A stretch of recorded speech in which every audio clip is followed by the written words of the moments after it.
Welcome to the Uncollared podcast. I'm Father Jason. And I'm Frank Fontana. And on this show, we believe there's something powerful in the search for the truth. No topic is too big or too small. No questions are off limits. And that is a good thing because I like to question everything. So settle in and join us for some laughs and some deep thoughts. And maybe even some enlightening moments here and there. We sure hope so. Yeah. This is the Uncollared podcast.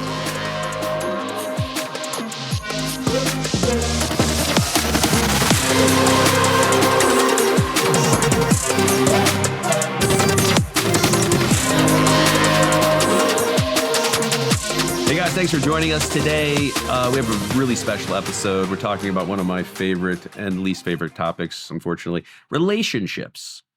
Father, you have a very special relationship. I thought you were going to say one of my favorite topics, divorce. I was like, well, no. We're going to get relationships. Yeah. We're bringing a very special guest to Aggie Baumert here. She is a divorce attorney. So how appropriate, Father.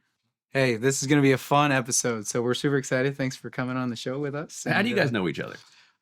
Mutual friends. Sort of the Polish community that has taken me in after having the Polish food and some of the Polish drinks and doing some weddings and things, get to know each other. So we've had some good conversations offline, because it's a very interesting topic for me. It's like, wow, if you're a divorce attorney, is it something that you are passionate? Like, how can you get passionate about that? Like, do you promote divorce? Like, so this is going to be interesting because we're going to talk about relationships today, right? Yeah.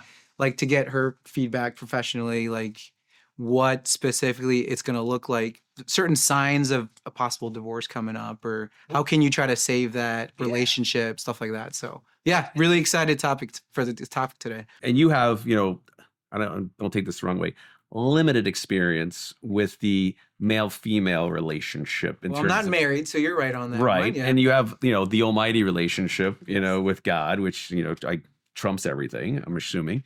But I wonder, Aggie, is divorce, being a divorce lawyer, is it something people should go to first, just like they go to a priest to, get the counseling before? Should they actually go see a divorce lawyer before they actually get married? So first of all, thank you so much for having me here. The question is very complicated. So I would say before anyone seeks to meet with a divorce attorney, I would recommend that they research, first of all. They do read a little bit. They try to maybe talk to a therapist. Even when they come to my office, I usually sit down with them, and first conversation I have with them is whether they had any sessions with a therapist, or if they're religious, have they met with a priest, for example, or any other religion. If they are, maybe they went to see a rabbi or someone that they discussed the divorce. So, because I always tell them, divorce is the last destination that they should reach. If there is anything that they can do between to save their marriage, I would always be for it. But the cool angle I think Frank brought up is like, before you get married at all, like we got someone here in our studio today that's gonna get married soon. Like, I think this is what you're asking. Yeah. Like, would you recommend before they even get married, maybe to like just get your idea and opinion, reverse like engineer it, what to be interested? I think that's a great question. Yeah, that's a very good question, and we do. In our legal system, we have something like prenup, for example, that I would always recommend, even if you don't want to get married and have a prenup. I would recommend that you seek and you call an attorney and meet with them. A lot of the attorneys that you can talk to, they do not even charge a consultation fee. So you are gaining knowledge that's basically free and helpful for your future. And doing a prenup sometimes can help because already before you are getting married, you already know what you're engaging in. So if there is any financial discussions that you should have with your soon-to-be spouse, then you can have that before you're getting married, so you can avoid the divorce at the end. Yeah, I mean, I read the stat that most people don't even think about that stuff. Someone yesterday that actually said a really funny thing. It was an older couple, and I told them, I said, you have to go to court to get, some courts require in-person, like prove up, which means the last court appearance. And he goes, this is more difficult than getting married. Like getting divorced is more difficult because getting married, you just go and get a license and you're married. And then like in my field as the priest preparing people for marriage, it's such a simple process, but I feel so bad because it's the biggest decision of their lives, and they spend half a day to, talk to a priest or talk to another couple, and then but you're done. I'm like that's not so that's something I'm like, wow, especially the divorce rates are, what is it, half, right, over 50% currently. But Father, here you might like you. Yeah, Katie researched it. And here's another little tidbit that you'll actually enjoy. Okay. It's actually gone down in the last 3 years, since 2021, I believe. I don't know if it's COVID. I don't know if it's a conservative movement, because we've been in this pendulum swing where everything went so far left and extreme that experts were saying you're going to see this far right swing now. I just wonder if that's potentially weighing into the fact that now it's 40% on average that the divorce rate is. Now, there's also a stat saying second marriages, I think, have a 69% divorce rate. Yeah. So it's even higher for people trying to do it again, which you think they're trying to do the right thing, get back together, let's work it out. No, doesn't work out. 60%. That's high. That's still high. Yeah. I mean, our topic today of relationships, like at the core, and I think this is where I would love your opinion, because we're all trying to work for the same purpose. Like, we want relationships to work. What are some of the boundaries you got to set up, to make that clear and respectful? But at the same time, you don't want to make it too awkward. Like, like when you're friends, you don't want to say, okay, we can only talk at this time and this time. Yeah. So in relationships, what are healthy boundaries you should set up at the beginning? Keeping updated where that is, because people, that's probably one of the biggest reasons why divorce exists. Is like, what is people the biggest change. reason? Tell us. I don't know. Yeah. So I actually thought about this for various reasons, but I think number one, it's mental health. I believe so. A lot of people are not getting helped. They're not taking prescribed medications, and that, I think that's, at least that's what I see in my practice. So hold on, let me just decipher this. You're saying, in your opinion, mental health is the number one cause of divorce, individually, unstable mentally. So at least that's what I have seen in my own practice. Whether mental health, it's not taking medications and not seeking professional help, or abuse of alcohol, drug abuse. I think those are like, I call them, I kind of categorize them in the mental health basket. And then you have, of course, financial issues, whether it's too much money or too little. And then people say, usually when I talk to people say, oh, cheating. I'm like, cheating, I think it's at the end. See, that's shocking to me, that infidelity is actually the last on piece. The list. Yeah. I would have thought that's probably number one. Yeah. No, in my practice, at least, infidelity is at the end. So I have seen, it's very trendy now. It's called gray divorces. That's kind of people over 50, they're getting divorced. There is some aspect of it there. Usually male men would get look for younger women, and they would fall in love or something like that. Or female woman would be like, I'm done with this. Kids are in college. I have nothing else to worry about. I want to live my own life. And that's another very area of, like, for example, to my business, that's in a way I could say attractive area, because that's a lot of business where I see where people are getting divorced. I like how you started off saying mental health, because like on a spiritual realm, what resonates with me is, like, if you're not in a good place, how do you expect to be able to take care of the other person? How do you expect that relationship to flourish if you're normally, what will happen sometimes in confession is that people will confess, and then they just confess the sins of the other people. And I'm like, okay, yo, time out. This is your confession. Literally, like, stop them and be like, I will you're be talking like, about oh, the other that's person. really nice, but like, hey, what are you sorry for? You know, and sometimes, you know, and I think I don't know if you do therapy as well, but like the therapy tries to allow the messiness to come full circle to themselves. Like it might take them months to realize what their issue is and how to resolve it. So I'm not surprised what you brought up. Like a lot of the divorce, the number one thing is their personal state. So it's so important. Like what we talked about, like the whole theme on forgiveness. Yeah. Like you need to understand that relationship and where you can sort of let go and pardon, you know, and how do you take care of yourself? Mental, I mean, you're talking about for men, like one of our first episodes, like men's mental health is in shambles right now. It is not in a good spot. So if that's not good, I mean, obviously divorce rates are going to be higher. Yeah, and I think I like your point that you brought up. and it does make sense, mental health, because that also falls into like codependency. I think what happens a lot of times through experience is you find somebody, you get married, everything becomes everything, and then you become dependent on the other person to fulfill your emotional needs, to fulfill your financial needs, to fulfill your sexual needs, all these things. But actually that doesn't work because you need to remain individual to be fulfilled individually and fill your own cup. Mm-hmm. And I think, to me, that's probably one of the top things that happens is we just become, immersed with each other. And when we don't meet each other's expectations, it's done. Yeah. Like you start to lose interest. And then it's like all resentment. And resentment is like the devil to me. Right. Like that is what kills everything, is resentment. Yes. I think there's also lack of communication.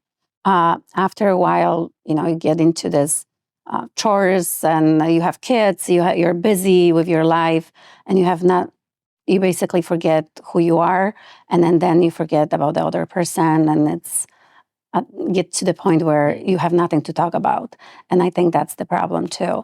A lot of people that I have noticed too is that they are afraid of, I wouldn't say maybe afraid, but they're not seeking the help of professionals. Like, for example, maybe they could come to you, they could talk to you, you could give them some advice, or maybe go to a therapist. A lot of men are very resistant of going to a therapy.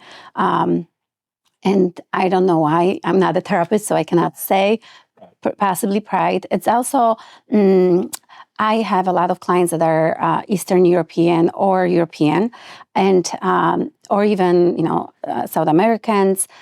These people are very pride, and they have this macho syndrome where they will not go. Maybe when the wife files for a divorce, then they realize they're losing something and they're willing to talk. Yeah, they wake up, and sometimes it's too late. That's the problem. Yeah. So walk us through that process a little bit. I like how you said when they come to you first for the consultation, like the first thing you check is mental stability and health. So I usually ask them, why are they getting divorced? And then I tell them the courts, they really don't care why you're getting divorced, because in 2016, the reason for getting a divorce is kind of basically removed, I would say.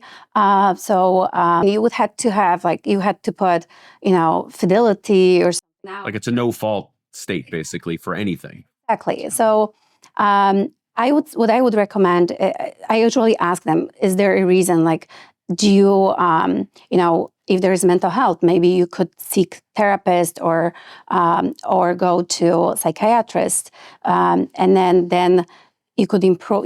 If you go on medication, and then if you're prescribed medications, if you see a therapist, those sessions will help you. Maybe you can save your marriage. And they say, we already passed that. Or they say, no, I am 100% sure I want to get divorced. Then I will say, okay, then we can file. And then I talk to them about the process of divorce. So, filing and all these issues. And sometimes I have people, even during the process, when we file for divorce, come back a month or two later and say, can you withdraw the petition? And we're able to do that.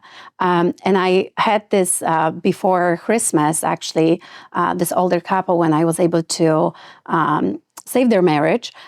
Basically, we filed the petition with the wife, and the husband, I will say it,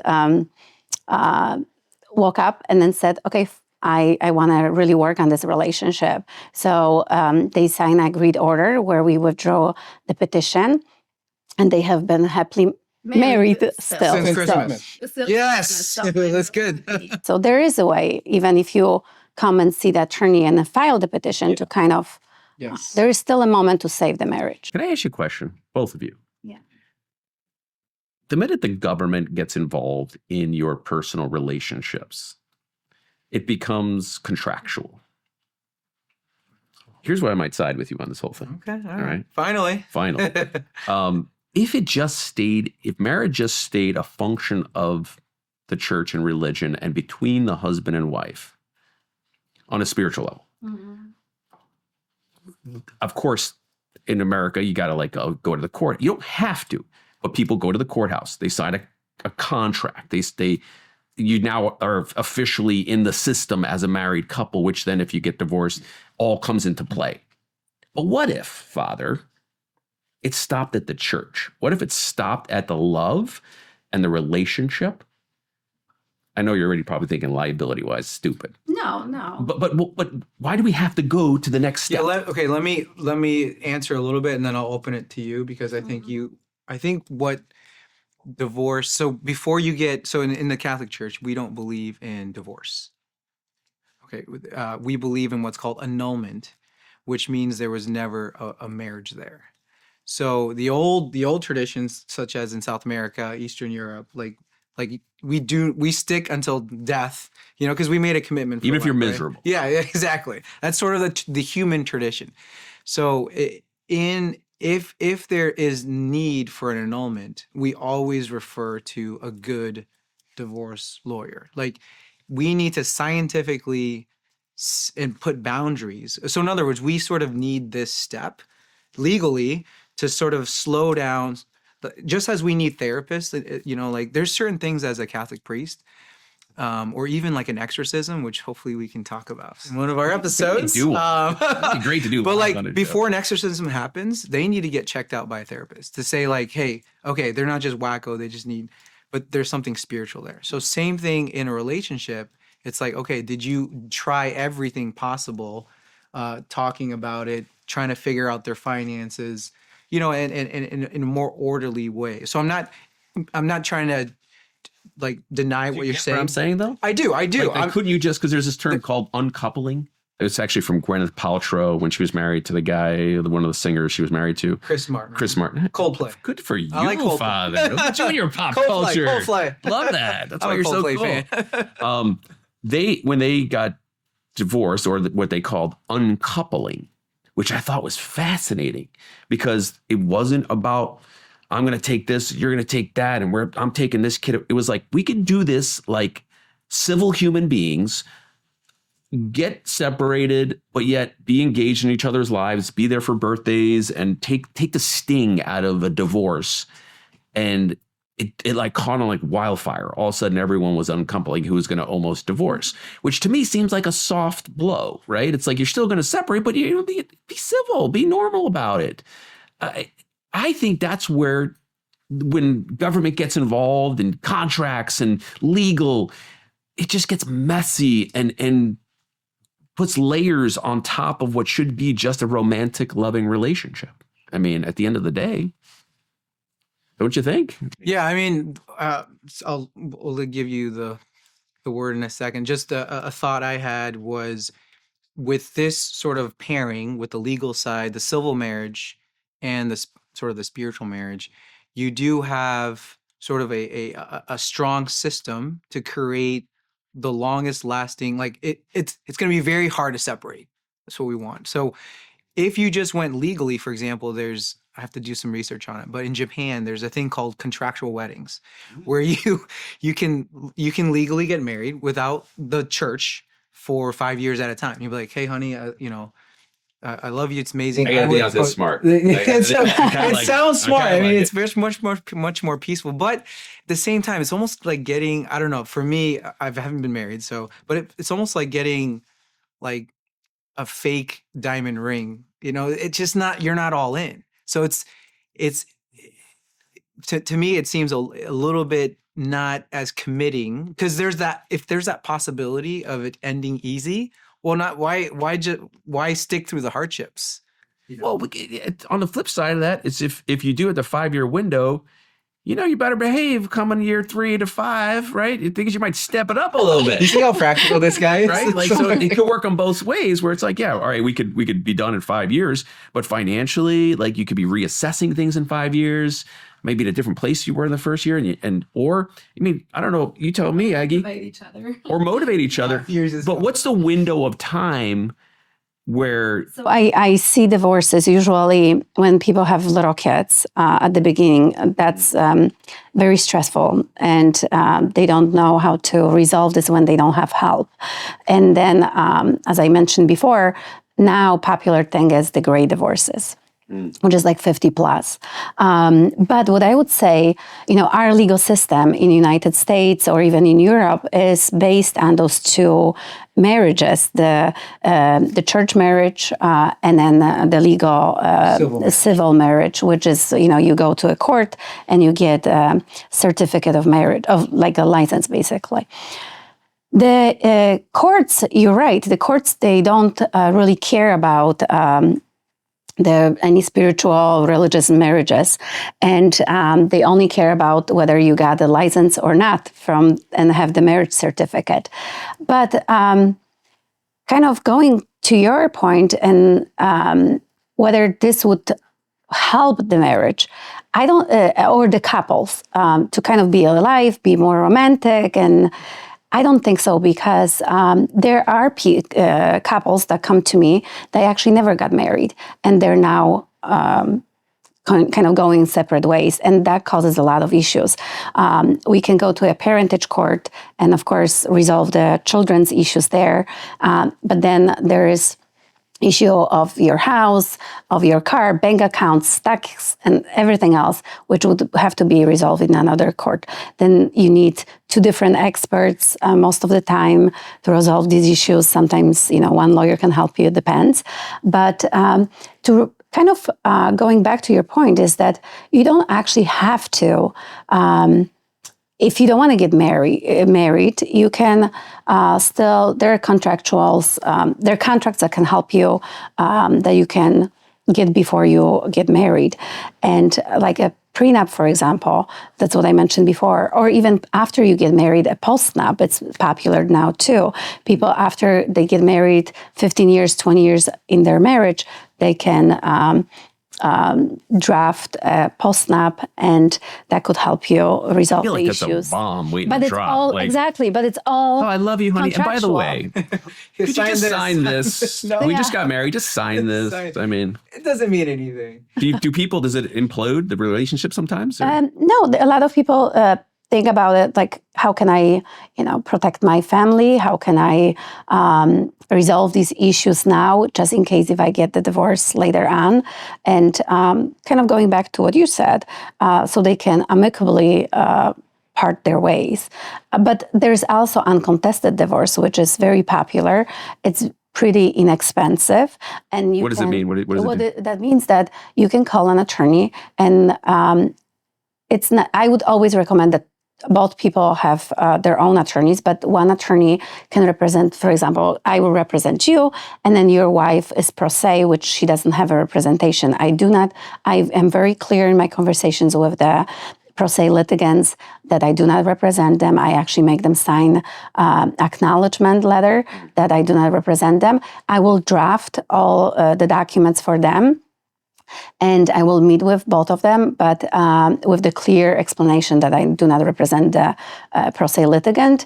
And the cost is basically half of what if they would hire 2 lawyers, and if they would drag the legal through the legal system, the divorce. Instead of paying, let's say, $20,000 for a divorce, they can pay $4,000. $2,500. That's reasonable. Exactly. And they can getting ideas. Stop. and they amicably can divorce as well. So there is some. Yes. Okay. Let me. My job is to corner Frank once in a while, Yeah. so I'm going to corner him a little bit, right? So Frank, for you, because we're talking about relationships, collared, uncollared here. the collared piece speaks about contract versus covenant. So when you married your wife, did you feel like it was a contract or a little more, which we call covenant? Did you ever hear of a shotgun wedding? A shotgun wedding. I'm I've heard kidding. you I'm didn't have kidding. that, right? No, Vegas. I You didn't. got married in Vegas? No. I love my wife. Did I have, say that again? Did you feel when you got married, the actual marriage, the sacrament, Yeah. did you feel that it was a contractual thing?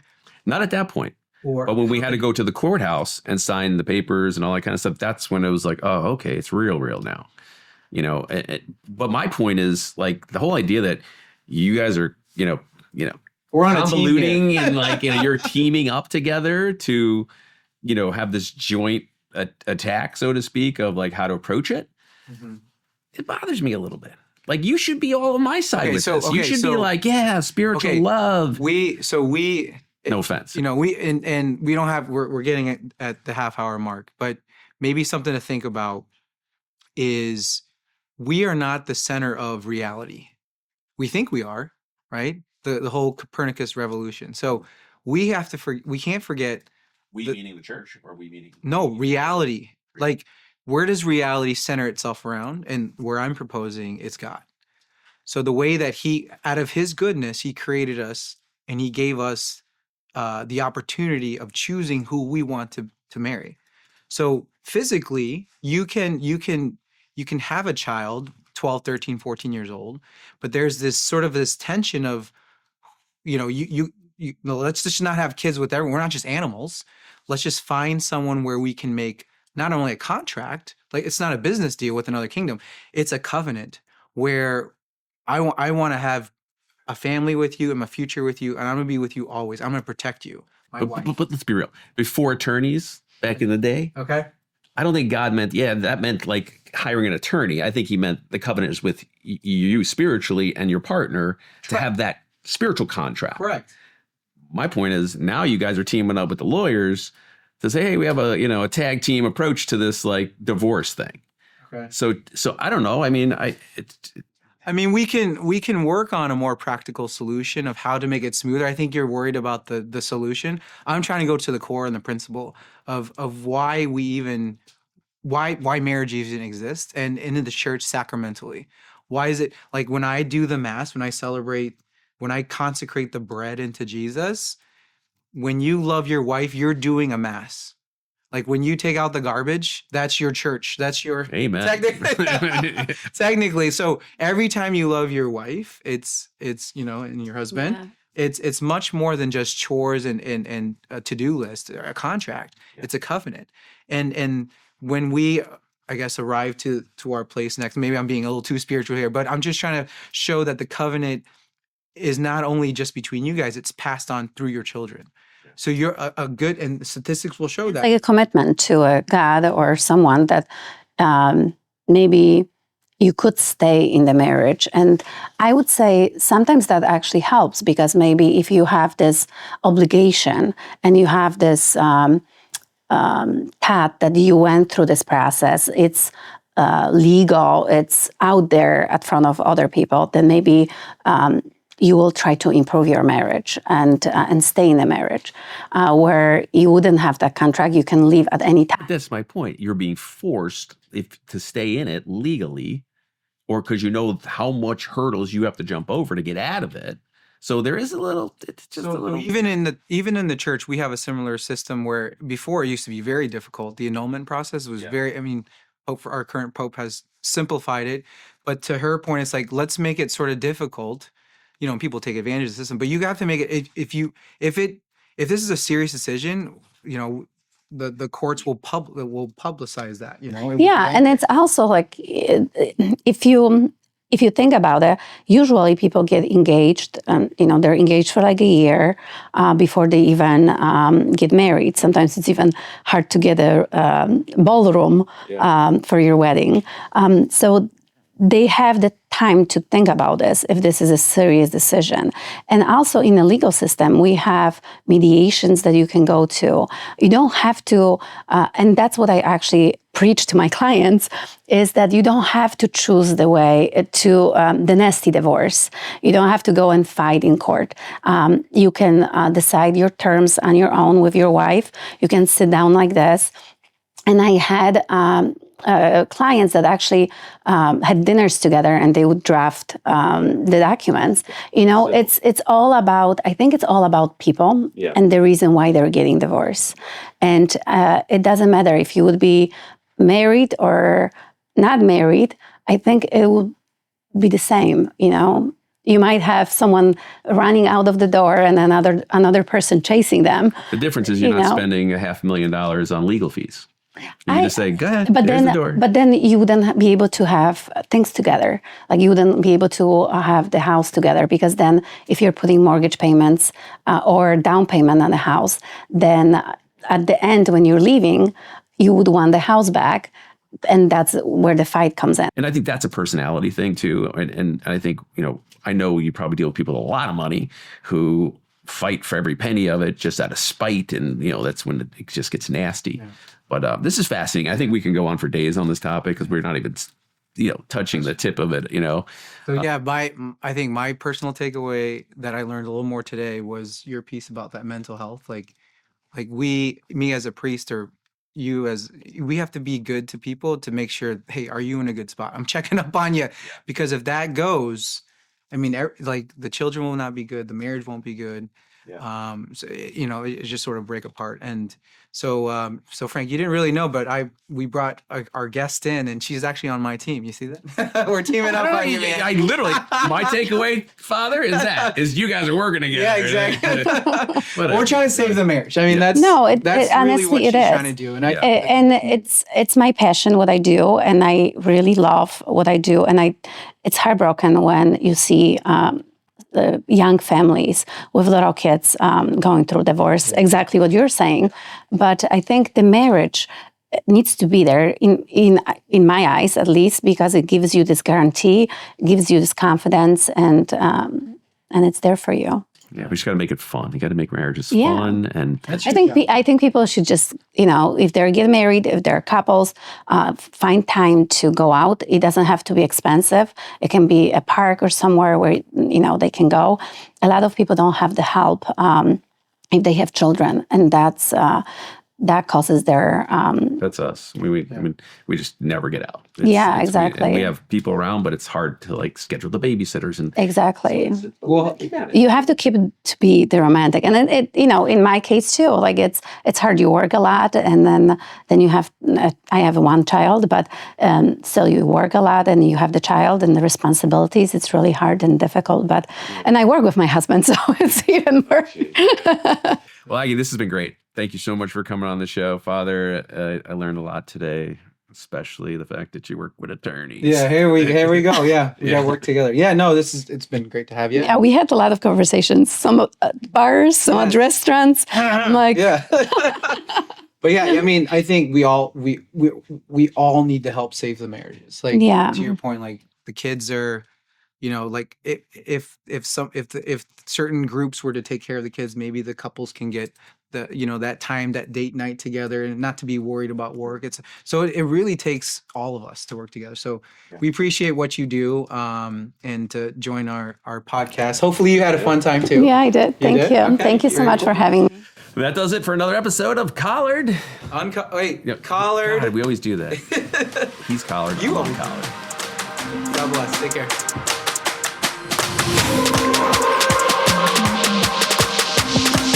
What a great episode we had today. We brought in a guest, Aggie Baumert. She was a divorce lawyer. She did great on our show. The church doesn't believe in divorce, but as you heard in the episode, her goal isn't specifically to promote divorce. We in the church, we have annulments, but the goal is to save the marriage, the best possible union, and that covenant is most important. It's not just a contract we have with other people, especially in marriage. It's vocational. So in the next episode, we're going to recap what we discussed in this episode. We were just able to ask a lot of different questions. A lot of topics came up, but in the next episode, Frank and I will process things a little bit better. And so stay tuned as we try to go deeper into what a true relationship is, especially a faith-filled relationship. God bless you. See you soon.